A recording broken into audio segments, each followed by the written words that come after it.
What's up, guys? So in this video I'm going to be showing you guys my way to prog. It only takes roughly about an hour and 40-ish minutes to get to power 20.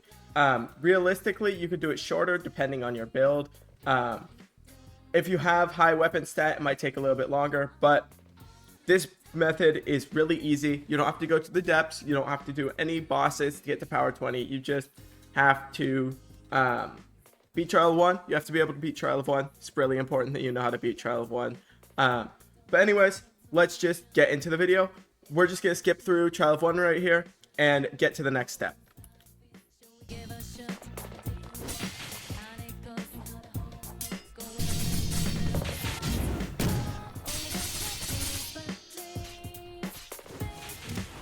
The best way to prog, right, or the best way to do the progression is to next, after you finish with trial 1, while you're going up towards the Crypt of the Unbroken, because you do usually want to go up to the Crypt of the Unbroken for, like, just to finish off. See, there's a Voidwalker, so we're just going to leave.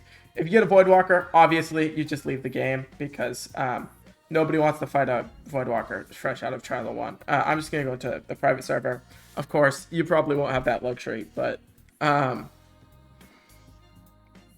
realistically, you see one, you just log, rejoin the same server. They won't be able to voidwalk you again. And you save yourself like a minute or even a death, depending on how good you are. Voidwalkers, to be honest, low-level voidwalking is just obnoxious. Nobody likes it. Max-level voidwalking, that's fine. But the low-level voidwalking is just obnoxious and unfun. But the whole point, right, of doing this is you're getting into the other Illuminate. Because if you remember a while back, in the patch logs, they said that if you had visited the other Illuminate anytime during your progression, you can use the hive teleporters from anywhere on the map. So this is important because, say you want to get like a couple other things, right? This will solve your problem. Because now you can just teleport to the hive from literally any of the 3 teleporters in the Etrian Illuminate. Without actually having to, sail through the gate. Because now you can just go back through and then boom, that's quick and easy. Other such things. Of course, right? I am completely disregarding, boss farming and getting carried because those are obnoxious to do. So I'm saying farming ferryman is a very viable strategy. I am not dissing on ferryman farming. Ferryman farming is a great way to level up to max and you instantly get your bell. But that is like really annoying to do. This is a much more simplistic version of farming and it doesn't require a lot of thought. You don't have to fight any bosses. You don't really have to try too hard either. It's really way more relaxed and you just don't have to stress out over like wiping on deepbound or something. A lot of people say deepbound is the fastest. A lot of people are wrong.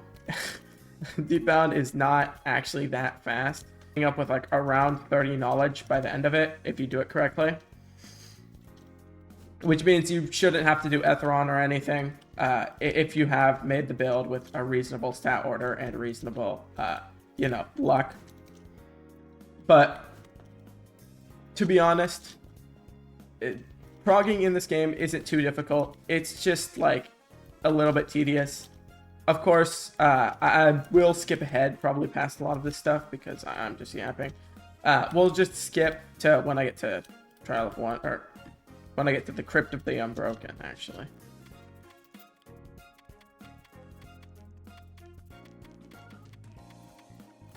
Alright, guys. So, now that we're in a Crypt of the Unbroken server, I would like to say the Crypt cards, extremely easy. I don't think there's much explanation that needs to be had. You just assassinate them, then you can just uppercut, boom.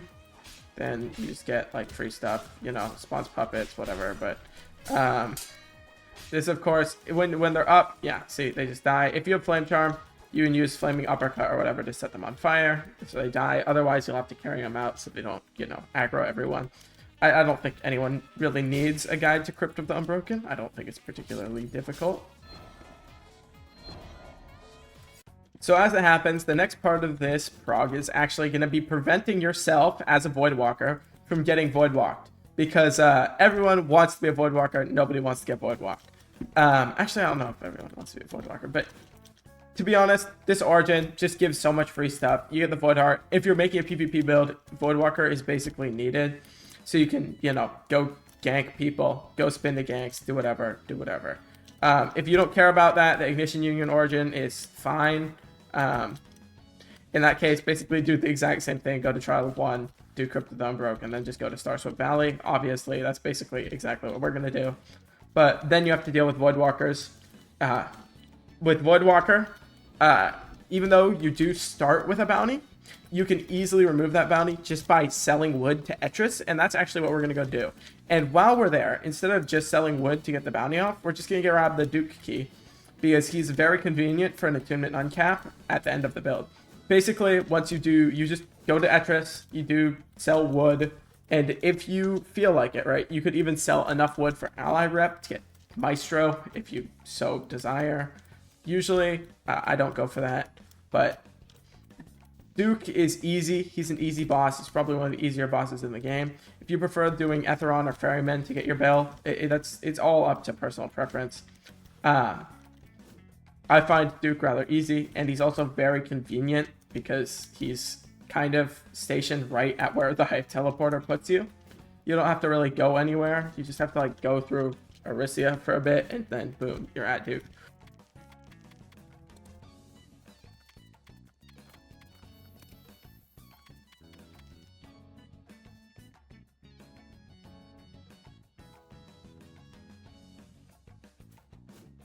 All right, guys, so this is where when we went into the other part of Mini with that in the Valley of Heroes, that's where this comes in handy, because now we can just use this Hive Teleporter and instantly go to Hive. So like right now, I still need to Shrine of Order, but before I do that, I'm going to go around and go book myself a stay at the Hive Artel. Actually, if I can, I don't know. I don't think I can.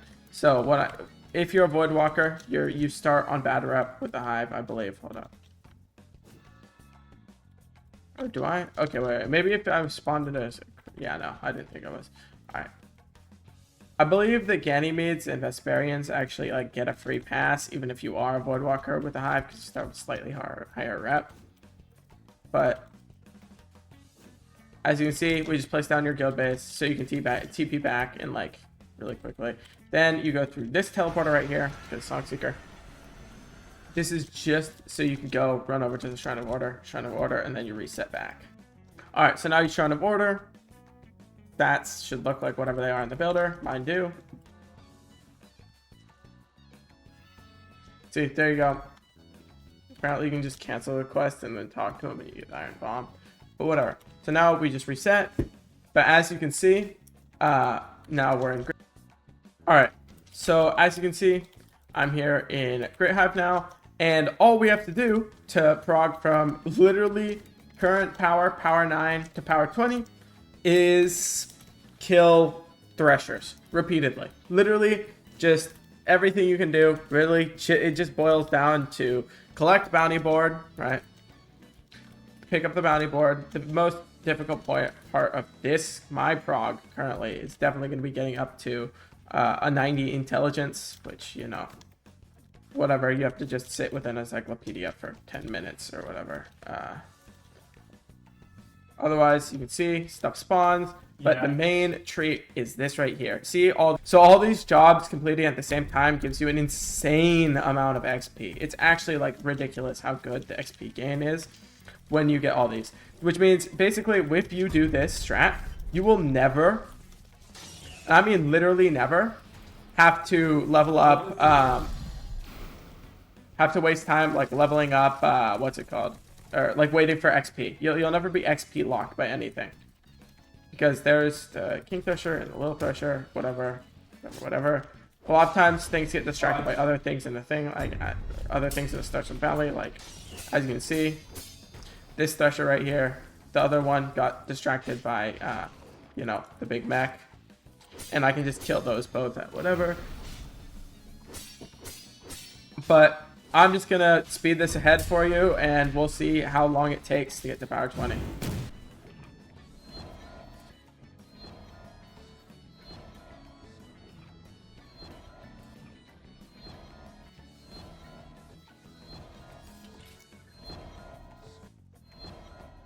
Okay guys, so as you can see, I'm now power 18. It hasn't even been that long. It's only been about an hour in the Starship Valley from that. So now we're just going to, and so far it's been an hour and 36 minutes. And now we're just hitting power 20.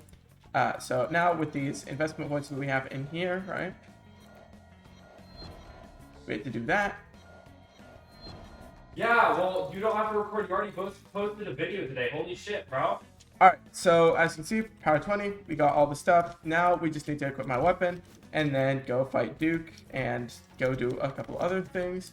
But that's pretty much the quickest way to get to power 20. Of course, if you do ferrymans, I believe it takes a little bit less time, but to be honest, I do think that the fastest method is just Starship Valley. Just for pure power 20, of course, min-maxing takes longer or takes quicker depending on what build you're making, because obviously rerolling talents and stuff. Now all is left to do, fight Duke, do Duke, and do that stuff, and that's pretty easy. Obviously, if you want +1 knowledge, you just can kill this owl that always spawns here. Pretty easy. You just kind of parry it a couple times. If you're not terrible, you can parry. There, whenever it does this move, you just parry with Providence Thorns, and there we go, it's dead. Boom. And you just get an extra knowledge right there, and well, that's pretty much it. Hope you guys enjoyed the video. I hope this can help you guys, because I've seen a lot of people frogging in like kind of bad locations. Like usually you really just shouldn't be doing deep bound unless you're on a PvE, to be honest. But really, there's no reason to force yourself to be deep bound unless you're on a PvE or depth skanking build if you're weird like that.